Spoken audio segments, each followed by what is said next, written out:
So perhaps we should start. For the colloquium today, we are very pleased to have Klaus Hulek from Leibniz Universitaet, Hannover, who will talk about homogeneous domains and moduli spaces in algebraic geometry. Thank you. Thank you for the invitation to speak here. It's a pleasure to be in Stony, Brook, where I'm working with Sam. And I would like to report on some aspect of moduli spaces in algebraic geometry. And this being a colloquium, I'd like to start with a very elementary example. So let me start with the upper half plane.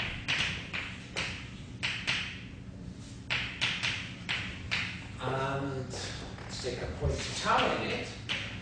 And the upper half plane, we can write this domain, SO2 R divided by SO2. Now you all know, very basic, that we can associate to this tau a lattice, and we can associate to it a torus.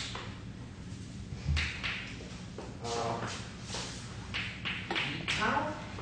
So simply by 1 here, tau here, we take a fundamental domain, and then we identify those two sides, give me a cylinder, and then we identify those two sides, and I get the torus. So that's a compact Riemann surface, genus 1, and I like to call it an elliptic curve. Now, why Riemann surface? There we think of the two-dimensional, real two-dimensional object, and in algebraic geometry we think of the complex one-dimensional object. So this is the curve genus 1. And if I take those paths, gamma 1 and gamma tau here, this will give me path which generate the fundamental. Okay. Now, and this is standard in one complex variable. One asks, when are two such elliptic curves isomorphic? Because you know the answer. Tau is isomorphic to E tau prime if and only if the points are related by a radius transformation. If and only if there exists an ABCD SO2 such that tau prime is A tau plus B, C tau divided by C tau plus B. So what does this tell us? This tells us the following. If we take all elliptic curves and we take isomorphism,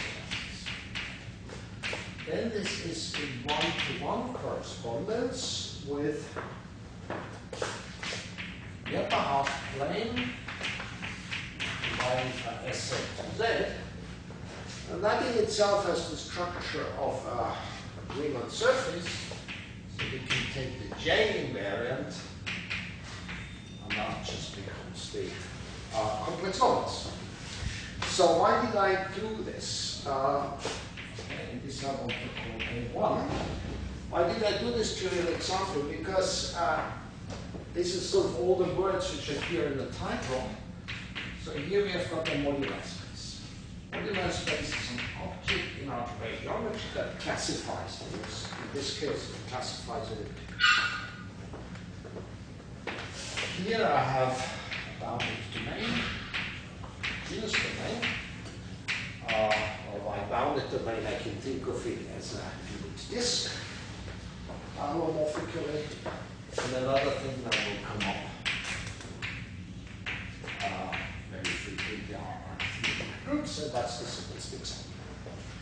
So that's the baby example, and then one can, oh yeah, and let me make one more remark. I will often use the word periods, period domain. What are the periods here? This is just integrating z by gamma 1 over gamma 1. This is 1, and over gamma 2. This is tau. And what's really relevant among these periods is only direction. That can be generalized in many ways. One way of generalizing is to higher dimensional tori. That gets one into moduli spaces of abelian varieties. Or, and this is another direction I want to go, is towards K3 surfaces and irreducible symplectic manifolds or hyperkähler manifolds. So,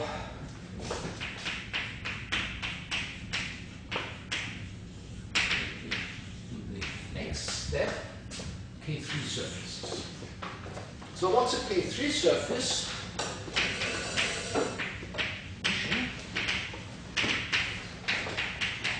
K3 surface is a compact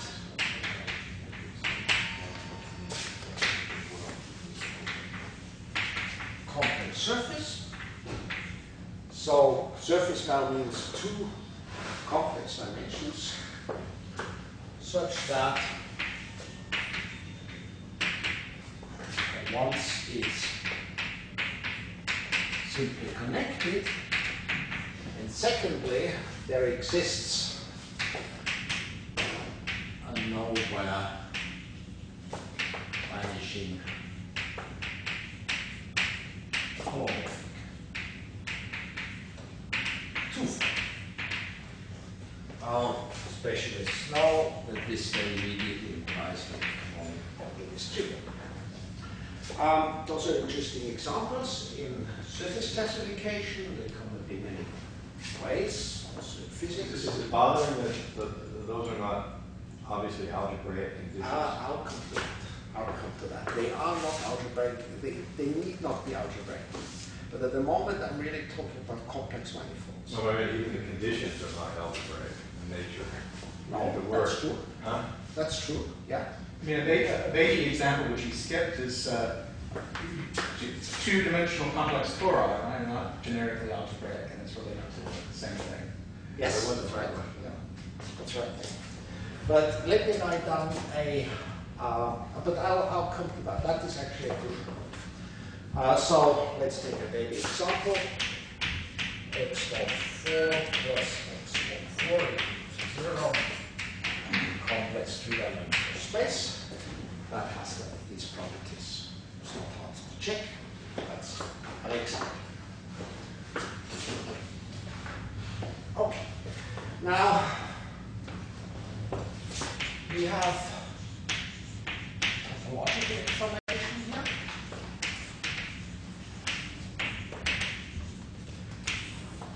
One remark, and this is not at all obvious, is that all of these K3 surfaces are deformation equivalent. So they are diffeomorphic, so they are homeomorphic. So they all have the same second homology group.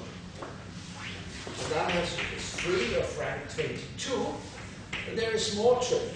There is an intersection form, or if you prefer, there is a cup product. And the cup product makes that into a lattice. And the lattice we have here is 3u, arterial manifold it is, plus 2u8 minus 1. The u is the hyperbolic plane. So you're saying what it looks like over the reals, I guess. Sorry? The intent is the statement over the reals, or No. Over the That's integer coefficients, integer with no torsion. I'm sorry, Yeah. yeah. And E8, this is a rank 2 even lattice, rank 8 even lattice, meaning x squared, x from x is always even, unimodular. That makes it unique. And minus 1 is just going to take the negative. And that's the famous K3 lattice. The signature is 319, 3 from the U's, and then the rest negative, definite. So that's the topology. And then we have a host.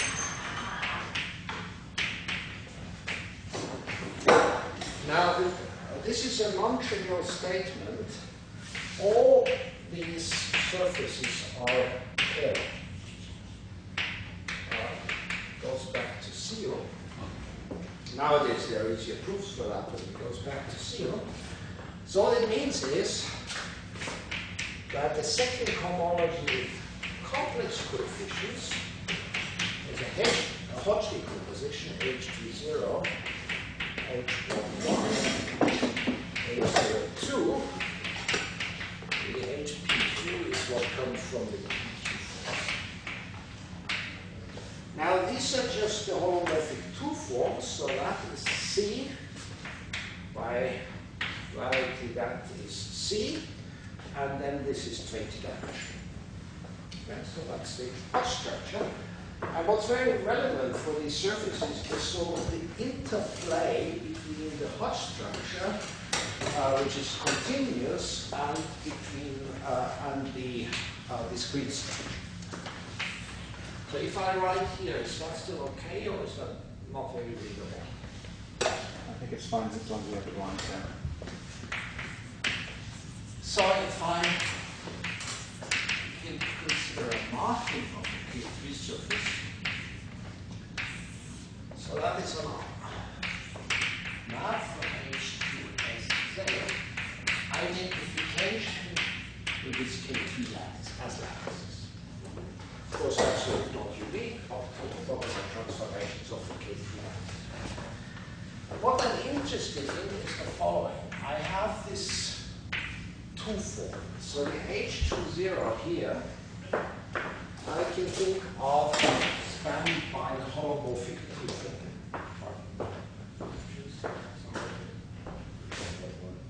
So a marking is a choice of...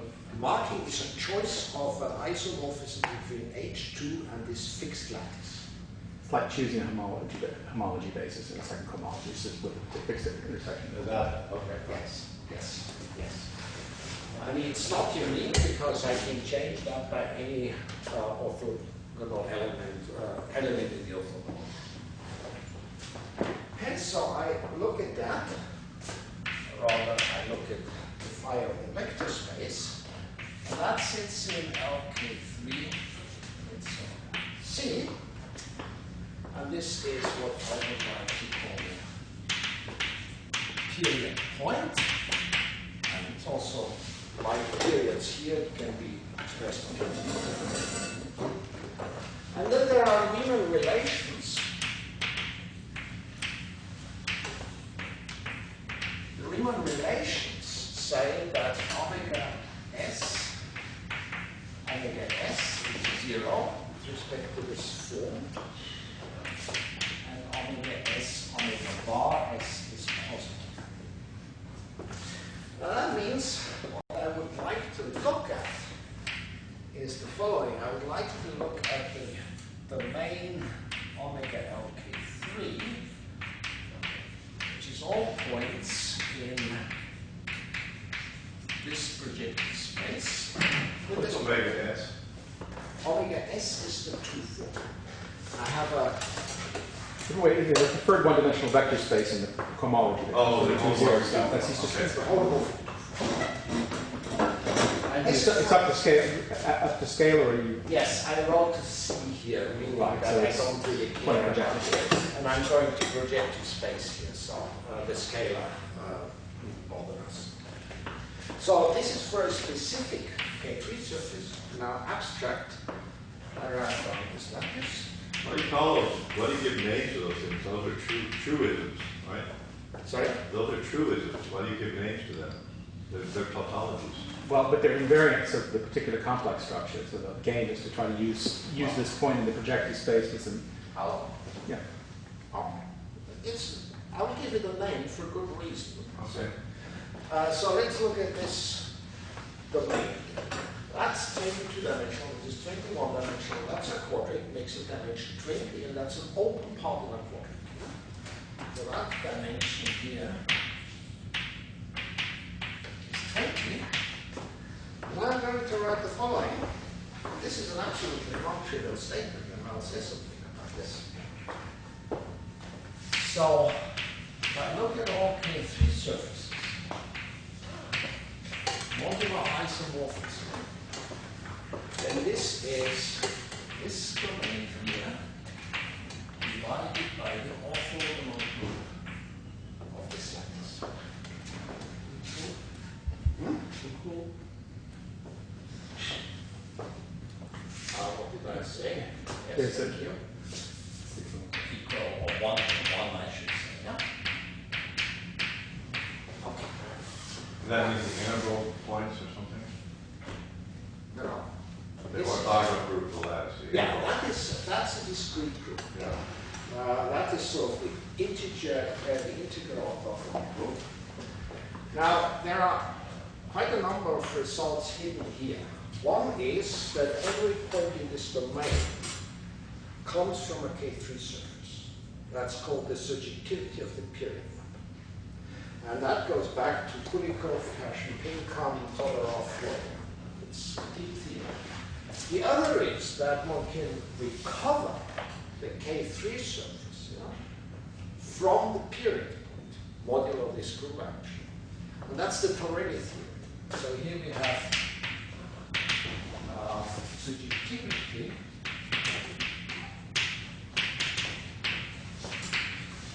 the period map plus Torelli theory. As I said, there are a number of mathematicians who should be named here. I just gave you the names. This is the deep theory. The situation is not as good as in the case of the elliptic curves.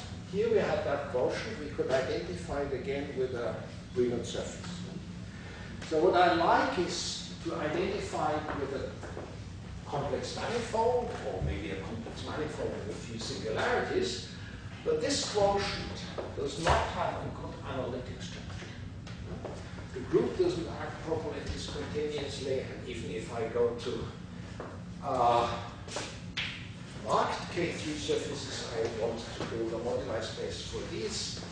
I still run into trouble because whatever I do, I'll end up with non-Hausdorff spaces. So, not a good moduli space. You don't want. Sorry? For I guess you go try and see the dynamical system. Yeah, okay. Yes, I mean, it's good for some things. There's a way of fixing it here, which maybe is more interesting than. Okay, that's a This is the classical. matter of taste.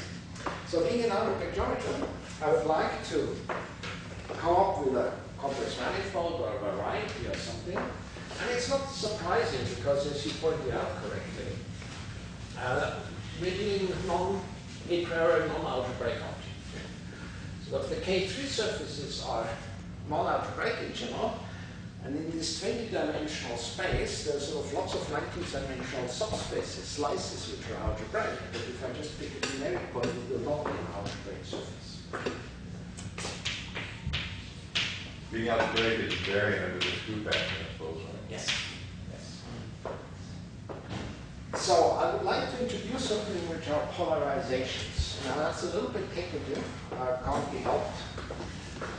Let me give a definition.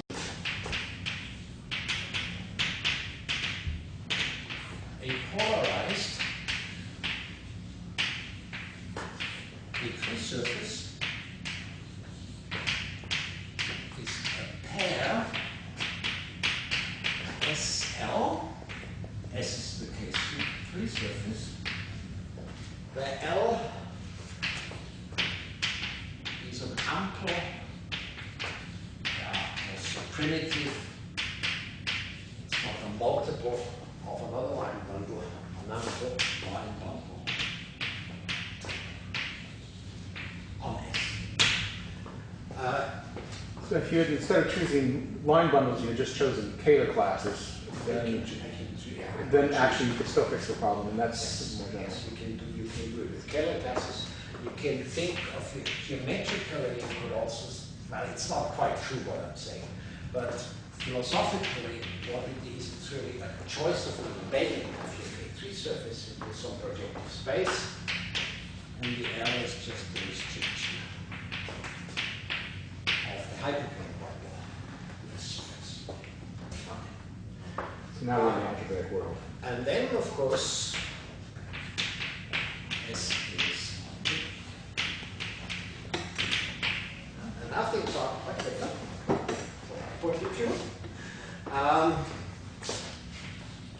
The degree of the polarization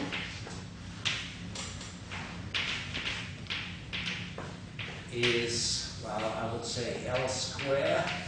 If you prefer, it's C1 L square. C1 is the first Chern class, that's H2, so taking the square gives a number, like a top product. That's a positive even integer.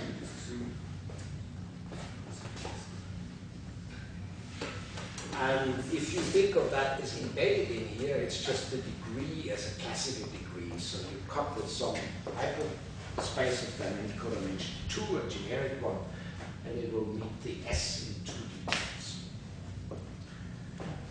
So, let's go to back. It's because the intersection form is even. It's suspended. Yeah, the intersection form is even, that's why I wrote 2. Now let's go back to this. Is this sort of like giving a metric? Well, you get the canon, and you can Well, there's actually canon metric for PN. Yeah. But there's also a canonical, I mean, if you specify the K class, and there's a unique hypercalometric in it.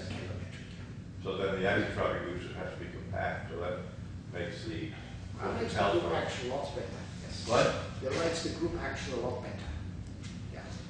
I mean, just without knowing anything, putting a metric on it unifies it, makes that exactly. and creates the Hausdorff quotient. So And the domain, the period domain you get is actually, if anything, nicer, but it's sort of not. Get out of the complex world with only problem. So I can arrange the marking phi such that the phi of the C1 of L is say E3 plus BF3, where this is one of the hyperbolic planes, so E3 squared equals F3 squared equals 0. That's a question on orbits of the orthogonal group on the K3 lattice. There is only one primitive vector of given length.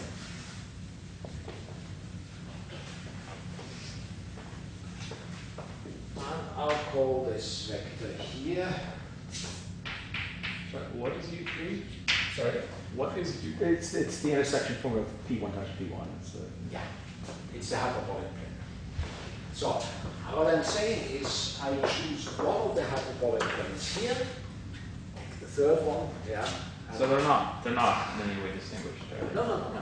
Okay. Choose one, Okay. fix it, fix that vector, and I can arrange the marking in such a way that the first Chern class of L goes to this vector. Now, I would like to look at what's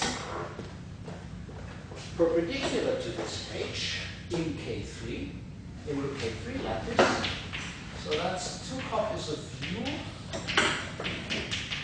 copies of E8 minus 1, plus a vector of something of rank 1, where the length is minus 2D. This is just E3 minus D times F3. Call this lattice L2D, and what we then get is that our marking will map the period point to this lattice, the reason being simply that H11 and H20 are orthogonal to each other. The first Chern class of the line bundle is in H11. It's a one form. Orthogonal. Now if you repeat what I did before, I write down the same construction. Difference now is the signature is 290. Makes life much better. So here again, omega is 0. Omega bar is positive. This is a 90-dimensional complex manifold, and because of signature 2m, it turns out that this has two connected components, like this, and these are Hermitian symmetric spaces of non-compact type, domains. So the DL2D is SO0 to 19 by maximum compact SO0. Right, and that comes with a complex structure. So I'm too old for the details now, but just to summarize, you normalize the polarization somehow to get a 19-dimensional space, and now it is a nice quotient of a symmetric domain for Arithmetic group, and it's a much better. So it's sort of related to the fact that when you look at the algebraic K3 surfaces, they always come with there's sort of some minimal embedding degree that you could put them in, and they come in 19-dimensional families, whereas before there's this extra dimension which is going off in a kind of denial. So with a group acting on this, so what I would like to do is I would like to do all transformations of the K3 lattice, which fix this one vector. Now that is a subgroup of the orthogonal, it's a normal subgroup of the orthogonal group of this lattice, and it's such it acts on L2D, omega L2D. I can now restrict myself to those which fix the components, or I can do what I'm doing now, it doesn't matter. So I'll now write this quotient.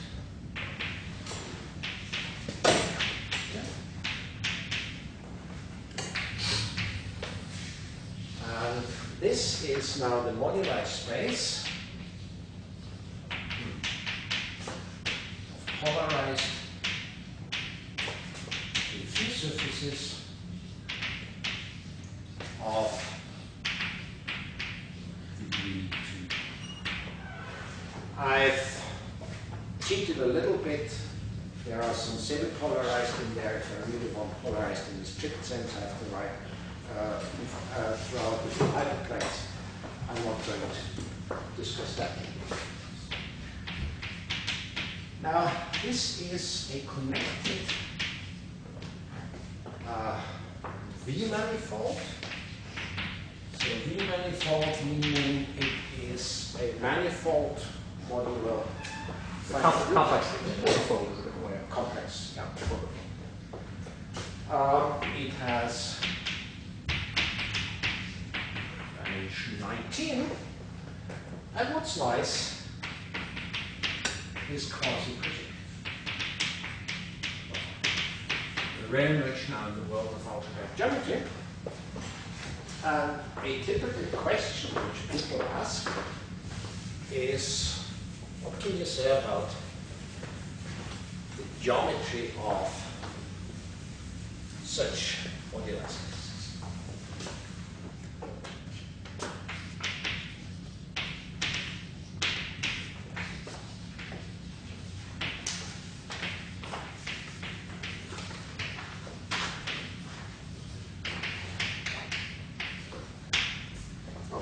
So that's a question I want to discuss.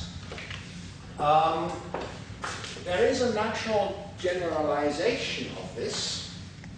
So let me just say this in theory generalizes to irreducible homomorphic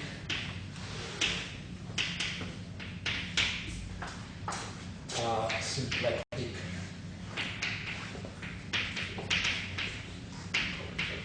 manifolds. They also sometimes come under the name of hyperkähler manifolds.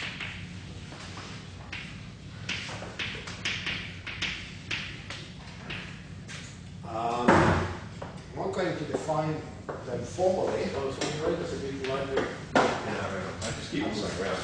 I'm sorry, yeah.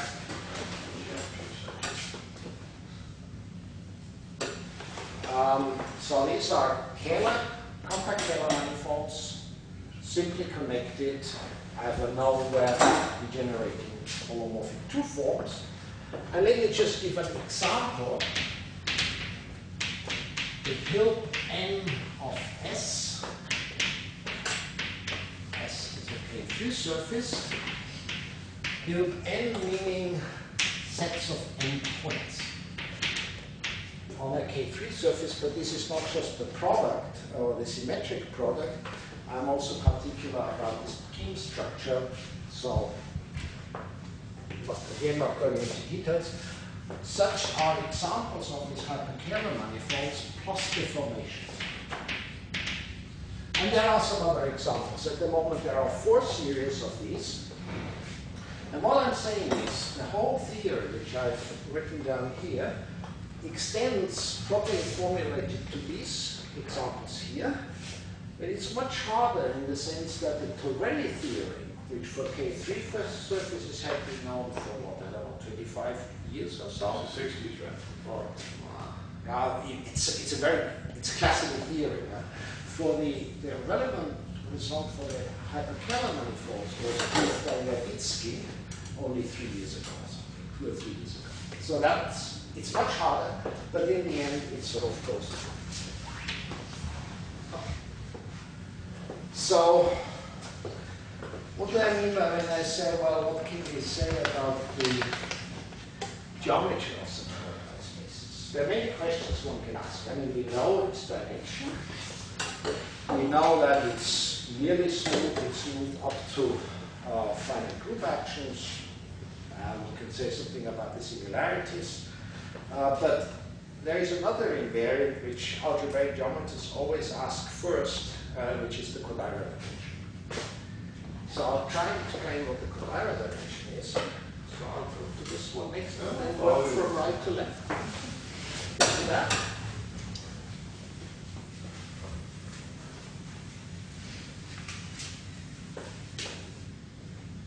Okay, so first point.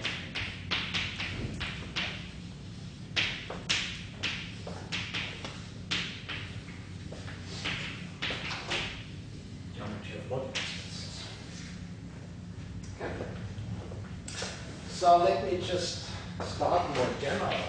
So X, some projective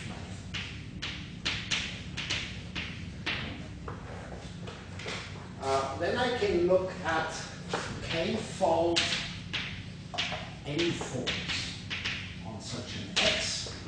What do I mean by this? It's something which is locally f of z1 up to zn.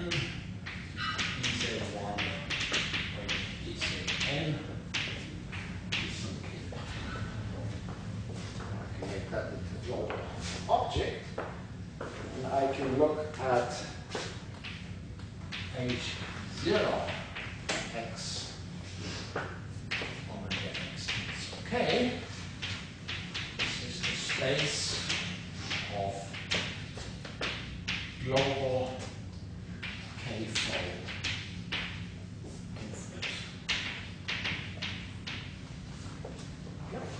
And this is a complex vector space. It's a finite dimensional complex vector space. So let me call Px the dimension of this.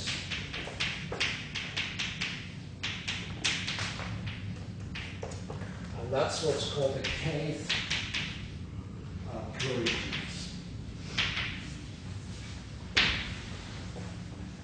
Tells me how many of these forms are, and then here.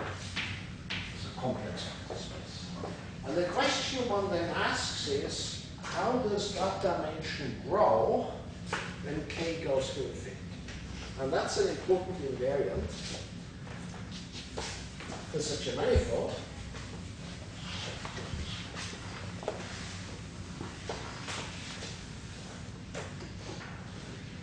Definition. Higher dimension.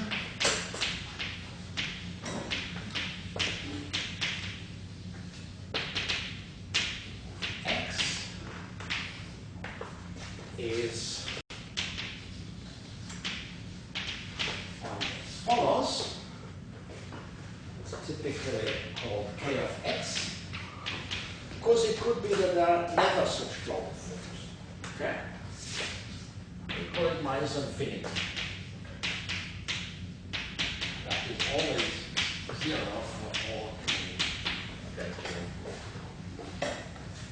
Or I look at how it grows.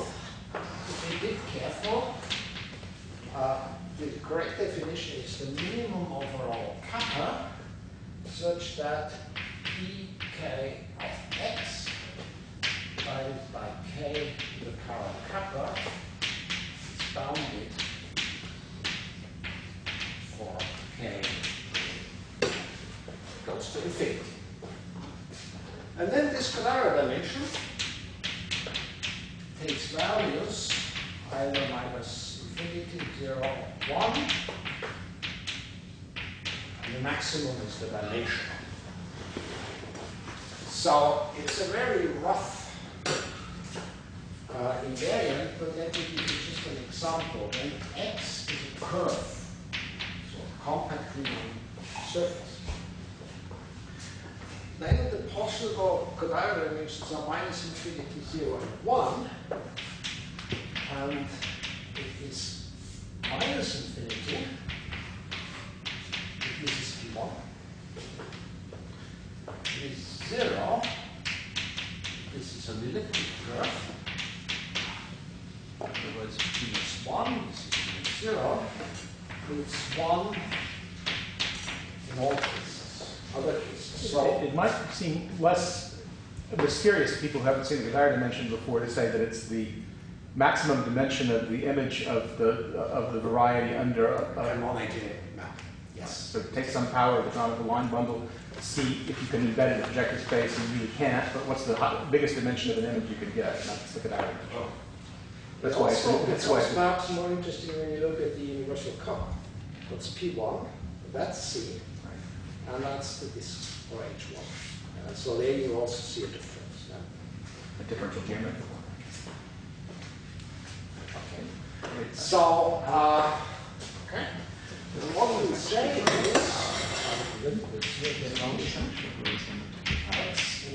yeah, so that's more obvious from the description I just gave. What you do is that once you've got an image, you can take power of that. if the Cavara dimension is maximum. And if you sort of first look at a variety, you want to somehow classify it. The very first question you ask, what is the Cavara dimension? And that can be a very hard question. I mean, we had it for AG, famous work of Mumford Harris, Heidelberg. These are not trivial questions which you ask. And then here, of course, I want to ask about the Cavara dimension of these F2Ds. These were quasi-projective varieties. But I can just simply say, well, the Cavara dimension of a quasi-projective variety is that of a smooth projective model. Then I have to bother that it's independent of the model I've chosen, but that's an easy argument. So this is the question I'm going to ask. Maybe one more remark.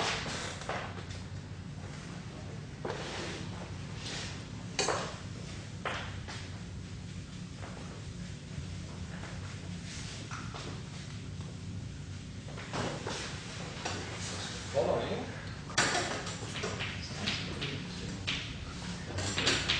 If x can be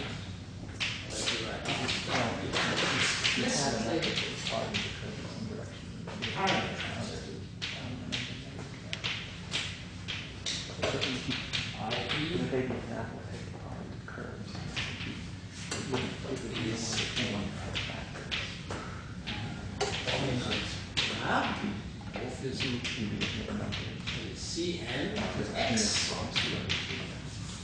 then the quadratic dimension is minus infinity. So varieties you can write down explicitly or parameterize explicitly, they are always minus infinity. So general type is very far away from that. And so the question I want to ask is this. What is the quadratic dimension of this space? And let me make an example. The quadratic dimension of F4, these are degree 4 surfaces in P3. I mean, they are parameterized, or at least you can parameterize them to a projective space. So that immediately tells me that this is minus infinity.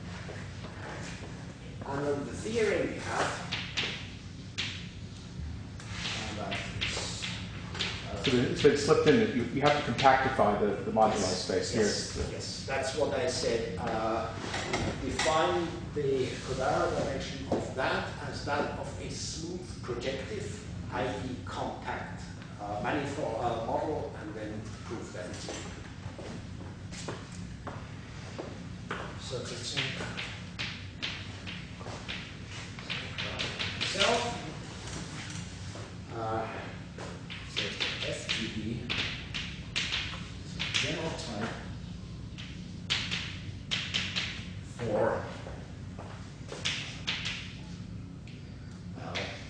46, 50, 54, 57, 58, and then greater than or equal to 60. Something higher, 60 to 61, it doesn't matter. So it becomes general type, and the remark is small d, that's roughly sort of up to well, yes, 2d less than or equal to 20, a bit more. So say in this range, a bit below this, we have the quadratic dimension is minus infinity, and Mukai has produced many models.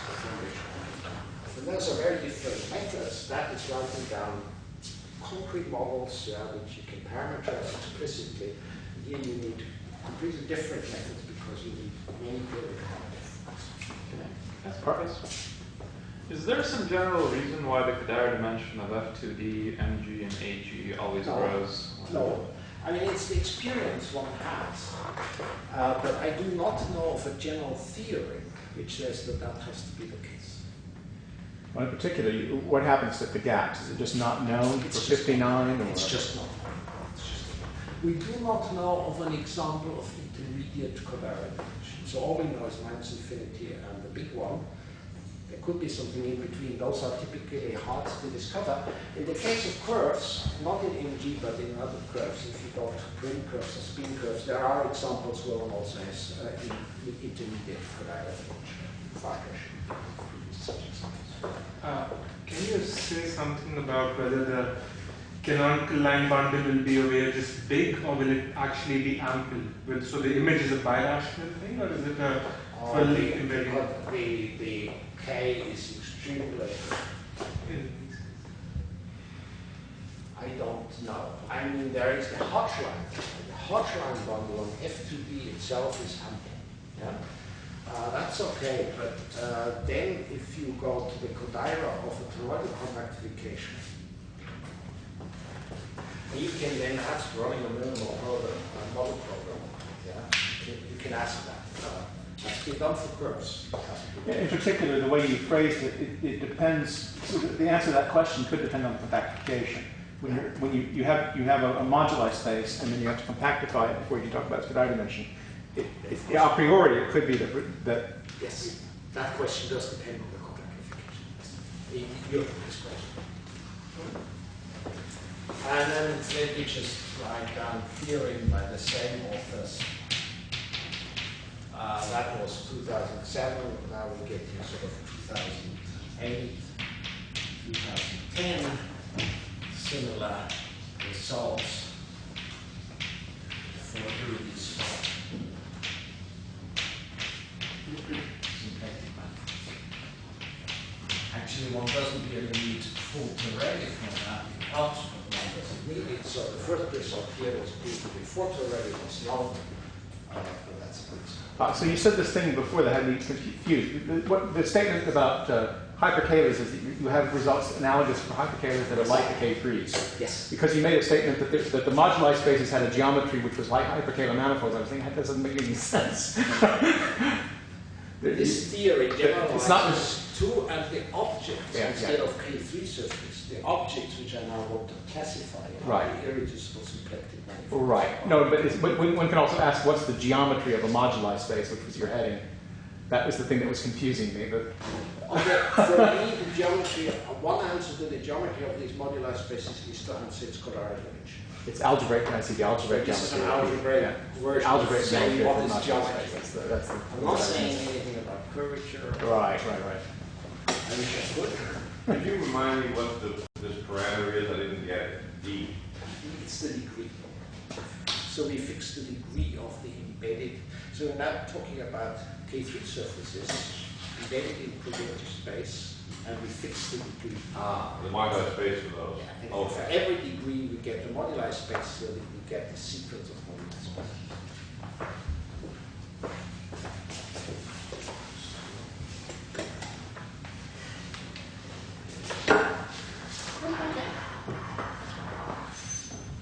Can one talk about things like the tautological rings of these spaces?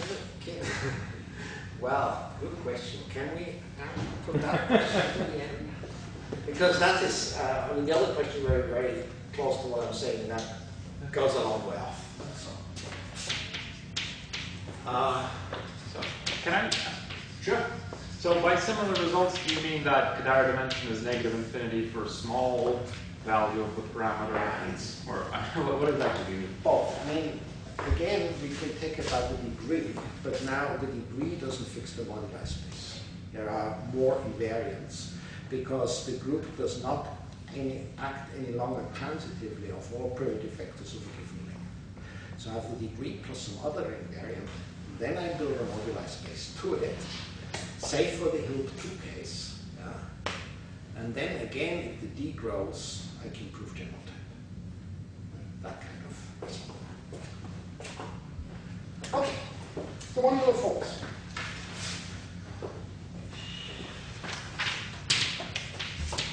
So,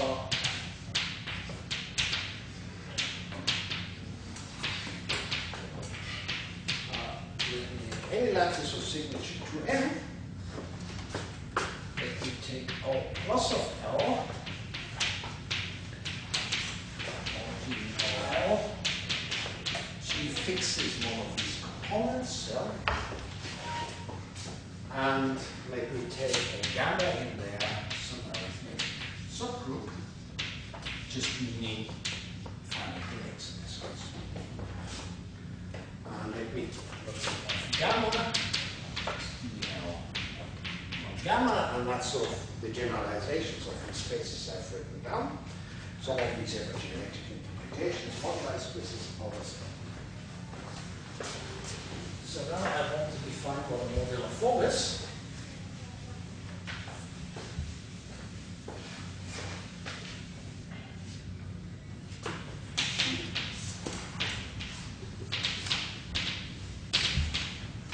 Modular form, or homomorphic form,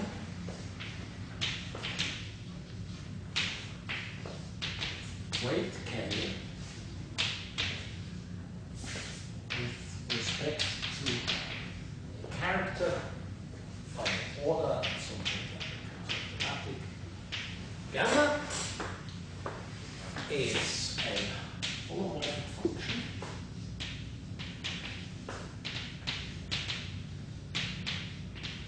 say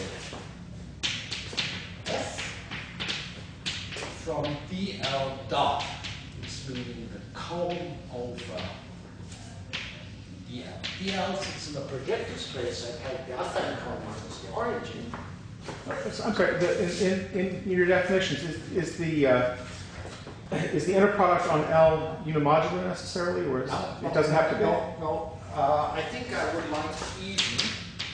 Otherwise, it would not be unimodular. Already for the arithmetic manifolds, you do not have unimodular. Unimodular makes it easier, but it's not necessary. Okay. It's such that, first of all, Klaus Hulek is t to the minus k z for t star. And secondly, f of gamma z is chi gamma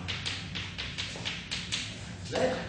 Now for all gamma to gamma.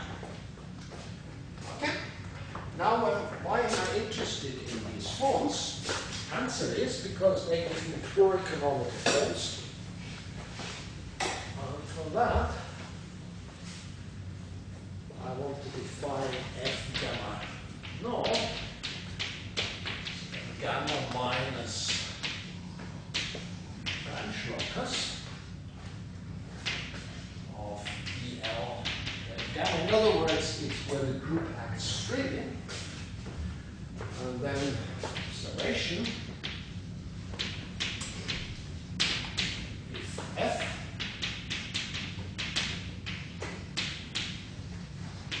is modular form of weight k times n. N is the dimension of the domain. The n is for the signature with character that k terminate to the k power, then f times omega k, that's a suitable volume form, is a k-fold very canonical form on f gamma naught. So what I want to do is, that gives me plenty of such forms. And I want to extend these to a smooth projective model. Now, there are problems. Problems come from Hegel devices, so obstructions, extensions. These are Hegel devices. These are in terms of your notation, lambda is the characteristic. You've got gamma, character gamma, but it must be lambda. On the second line. Oh, that's a chi, is it? Yeah. On the second line, too. Oh, I'm sorry. Character is called chi. Yeah, but it's called gamma on the first one. The character is chi. Yes. So obstructions come from Hegel devices, singularities, and extension of the cusps. And these are lots of obstructions because if they weren't there, all these modular spaces would be of general type. And we'll offer examples like that, certainly not the case. And then one can write down the theorem. The following: if f is a cusp form, in other words, it vanishes from the boundary, small weight meaning k less than or equal, less than vanishing the Hegel devices,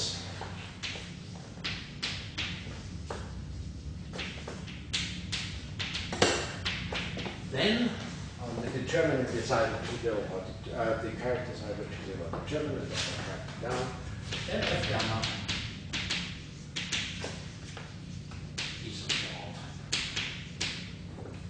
So one of the questions is that how does one produce such forms? Produce such forms by pulling back. So I guess the statement is that some compactification of F gamma is of general type? What our work here is with a toroidal compactification. And I use the abstract theory of toroidal compactifications. So we produce such forms by pulling back the Borch's form by 12, which lives on a 26-dimensional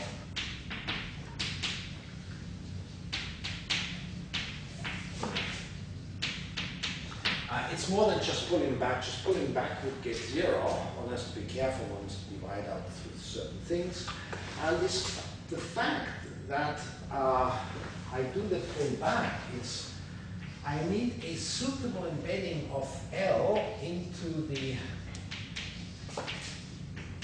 lattice, which is 2u plus 3 is my A8 minus 1, which is related to the Lich lattice. And the construction of such an embedding with good properties, that becomes pure number theory. Yeah, then we're really into number theory. We need certain estimates given a certain lattice. How often can you actually represent a given integer in that? And quite a bit of work to be done. So this must be a non-trivial condition, because otherwise, as I said, all these moduli spaces would be irrational. We know by examples of we have Kodaira dimension minus infinity. We know by examples that that is not the case. But that also, we have no general theory how to do it. This always depends. We have to do it for the K3 case, we have to do it for the U2 case, we have to do it for one of the array cases, and each time the number theory becomes quite different. Okay? That's that. And to conclude, I would like to write.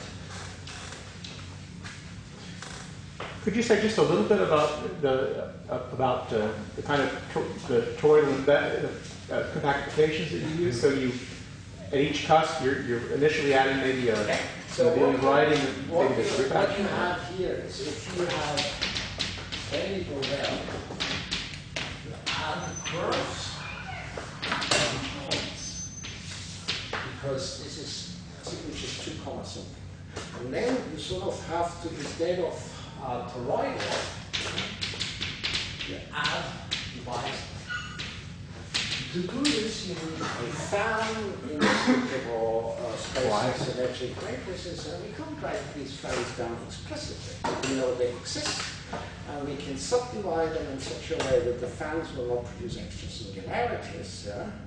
That we use the abstract existence of such fans, and that's it. But I cannot write down. But each divisor is just some toric variety a priori, and does the group act non-trivially? Do you still have an orbifold structure on the? So there's still orbitals. And now let me write down one last theorem, because that's a newer result. Just to show that also, actually, I was not put on the archive this year. It's not the last year, it's on the archive this year. Just to show that one can also do something else. So these are small forms. The F be a modular form.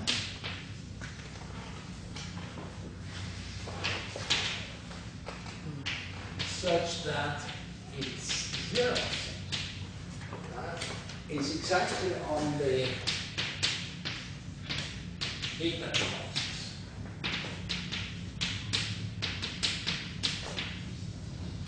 It's not easy to construct these, but they exist. And such that K is, the weight is bigger than B times N, where B is the maximum for all this field.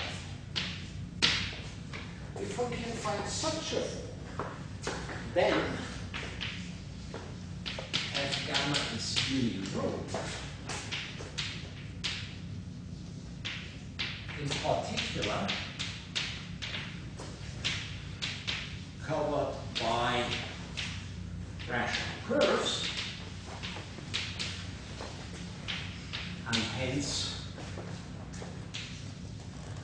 the polarity dimension. That's a different result. I just write down an example. L is 2 copies of u plus L naught minus 1. The L naught is something like A2, 2 A2s, 3 A2s, that comes a long list of A7, E5, E7, E8. The gamma is the stable group of this lattice. And geometrically, these are what's called lattice polarized K-free surfaces. So the point I want to make is that existence of modular forms with special properties can be used sometimes if it's low weight with general type.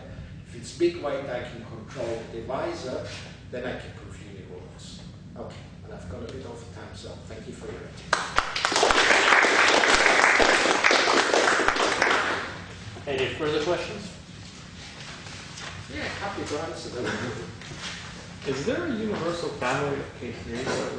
No chance. I mean, you would have to take some level structure because these moduli spaces, there are lots of similarities. Yeah?